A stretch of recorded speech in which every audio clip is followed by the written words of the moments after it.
Fiidiyowan waxaan kugu tusi doonaa sida Google AdSense loogu xiro website-kaada step by step. Marka ugu horeysa waa maxay Google AdSense? Google AdSense waa waxaad isticmaalaysaa si aad ads ama xayeysiimo aad u tusto dadka website-kaada soo booqanay. Su'aasha ayaa waxay tahay marka maxaa taas u sameynaysaa? Ujeedka ugu weyn ayaa markaas inaad lacag ka sameynayso website-kaada, gaar ahaan haddii ay markaasi dad badan website-kaada ku xiran yihiin. Mar walba uu qof ku dhufto xayeysiimaha website-kaada waxaad helaysaa markaasi lacag. Haddaba fiidiyowan waxaan kugu tusi doonaa qaab Google AdSense loogu xiro website-kaada inaga oo qaadi doona kaliya 4 step. Stepka koowaad markaas ayaa ah inaan abuurno Google AdSense account. Kaliya waxa aad furtaa tab cusub kadibna waxa aad tagtaa adsense.google.com. kadib interdeh ama haddii kale ku dhufo link description-ka markaas kuugu soo horeeyo. Inta ayuu ku keenayaa kaliya waxaad marka dhahdaa meeshaan ay ku qoran tahay get started. Marka hore wuxuu ku leeyahay dooro account Gmail oo aad markaas rabto inaad Google AdSense ku samaysato, oo marka waxaa qasab ah inaad leedahay Gmail. Gmail waa iska free oo waa samaysan kartaa. Google AdSense wax aan Gmail ka ahayn ma aqbalayo. Aniga ahaan hadda kan ayaan dooranayaa.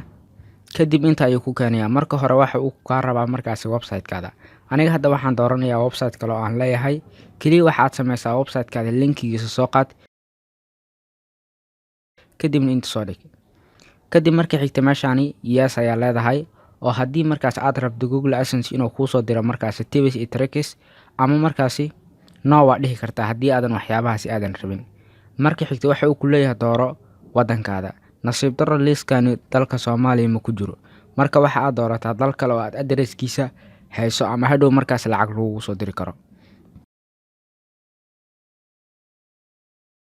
ugu dambeyn Google waxa uu ka rabaa markaas inaad aqbasho terms iyo condition-ka u degsan iyagu, oo haddii aad markaas soo koobo waxaa ka mid ah kow marka hore waa inaad markaas aad jirtaa 18 sano. Marka xigta waa inaad Gmail account aad haysato. Marka saddexaad marna ha ku dhufanin xayeysiimahaada. Marka afraad ha weydiinin dadka kale markaas inay xayeysiimahaada kugu dhuftaan. Marka shanaad ha u isticmaalin AdSense website ay ka buuxaan markaas waxyaabo aadan lahayn adigu. Marka lixaad ha isticmaalin AdSense website ay ku jiraan waxyaabo qaawan. Marna ha sameynin account labaad ee Google AdSense ah. Marka ugu dambeysa marna ha jabinin sharcigaani. Markii aad intaas ku raacdo kaliya waxa dhahdaa meeshaani tick saar oo markaas waan aqbalay. ugu dambeyn waxa aad ku dhufataa meesha ay ku qoran tahay start using AdSense. Aniga hadda waxaan leeyahay sign in sababtoo ah hore ayaan waxaan u samaystay Google AdSense account. marka Google AdSense aad furato ama sign in aad dhahdo inta ayuu ku keenayaa. Stepka labaad ayaa ah inaan ku xirno Google AdSense website-keena. Si aad Google AdSense ugu xirto website-kaada kaliya waxaad ku dhufataa meeshaan uu leeyahay add sites. kadib waxaad soo qaadaa markaas linkiga website-kaada oo halkaan soo dhig. kadib marka aad soo qaado waxaad dhahdaa markaas save. markii aad intaas samayso waxaad ku dhufataa meeshaan ay ku qoran tahay get code. kadibna code-kaani markaasi copy garay.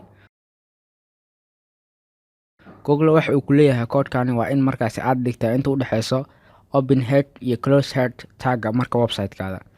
haddaba marka si aan taas u sameyno waxa aad tagtaa qaybta back-end-ga ee website-kaada. kani waa website kale oo aan leeyahay. kadib waxa aad tagtaa qaybta back-end-ga ee website-kaada. kadibna waxaad sii tagtaa meeshaan ay ku qoran tahay Beyoncé. kadibna waxaad ka sii doorataa theme file editor. waxa aad ku dhufataa meesha ay ku qoran tahay header php.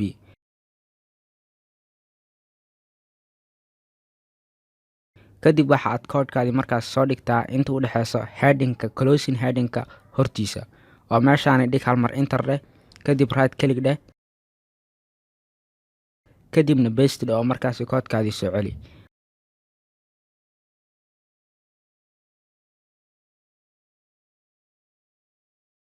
markii intaas samayso waxaad dhahdaa kaliya update file sash qadaad u save gareyso.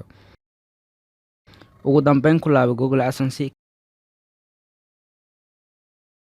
kadibna waxaad dhahdaa request review.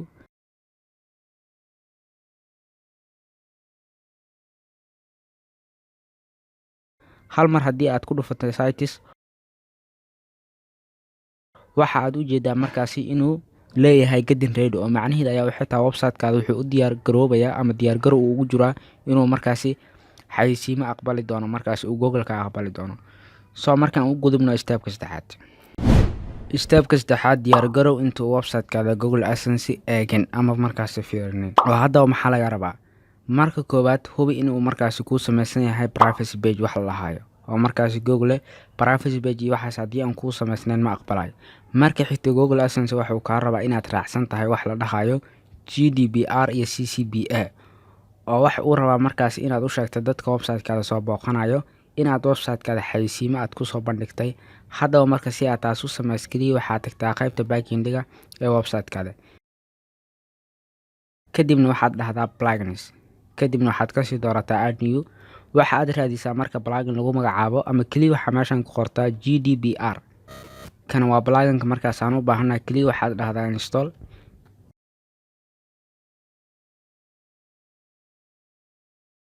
kadibna activate garay.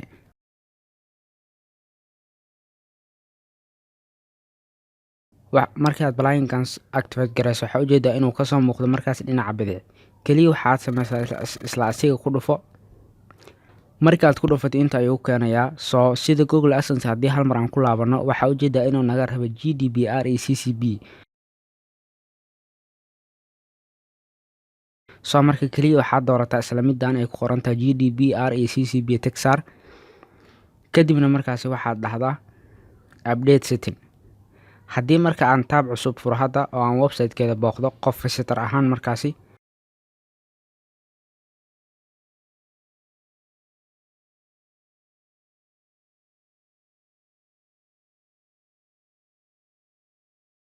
waxaad ujeedaa inuu markaasi digniinna siinayo uuna leeyahay website-kaani xayeysiimo baan kusoo bandhignay ee sidaa la soco oo ah sida markaasi Google uu rabo kaliya. waxaan leeyahay markaasi accept all. kadibna halkaas buu qofka xayeysiinta ka tusaa. marka Google midaan ayuu ka rabaa inaad haysato wax la lahayo CCPR iyo GDPR iyo CCPA. soo aan u gudubno marka stepka xiga. soo stepka afraad wuxuu noqonaa inaan abuurno new ad unit mase ad unit cusub. inta uu Google website-kaada review ku sameynayo waxaad awood u leedahay inaad markaas maamusho meesha aad website-kaada xayeysiimo kusoo bandhigayso. haddaba si aan taas u sameyno kaliya waxaad tagtaa meesha ay ku qoran tahay ads. kadibna waxaad kasii doorataa add new unit meesha ay ku qoran tahay. kadib waxaad doorataa display ads maadaama ay tahay midda Google oo markaas noo soo recommend gareeyay. ugu horeyn magacsi add unit-kaada aniga hadda magacan baan u bixinayaa.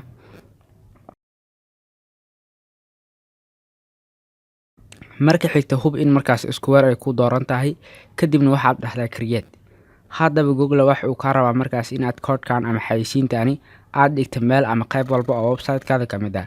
kaliya waxa aad samaysaa ku dhufo meesha ay ku qoran tahay markaasi copy code snippet ku dhufo. kadibna waxa aad ku laabataa qaybta backendiga ee website-kaada wax yar hoos u deg. waxaad ku dhuftaa meesha ay ku qoran tahay appearance kadibna widgets.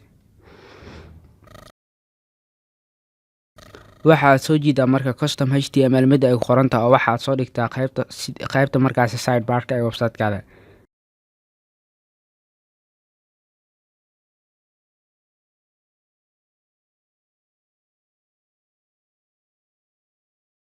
waxaad dhahdaa markaas right click kadibna waxaad paste garaysaa ama soo celisaa code-kii aad soo kobiyeysay.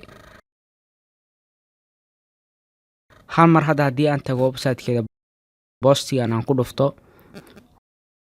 oo aan view dhaho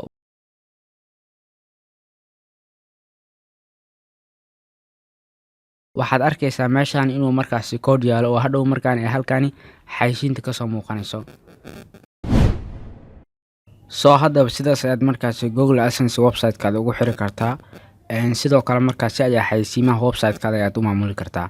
haddii markaas aad u baahan tahay cilad ay ku haysato Google AdSense ku xiritaanka website-kaada ama u baahan tahay markaas inaad hesho talooyin intaad markaas ku xiranin AdSense website-kaada waad na soo weydiin kartaa wixii su'aalo adigoo nagala soo xiriiraya qaybta WhatsApp-keena markaas ama wixii su'aalo qabta commentiga waa nagu reebi kartaa. soo haddii markaas aad caawinaad ugu baahan tahay si guud website-kaadana waa nala soo xiriiri kartaa. soo muuqaalka xiga iyo kheyr badan.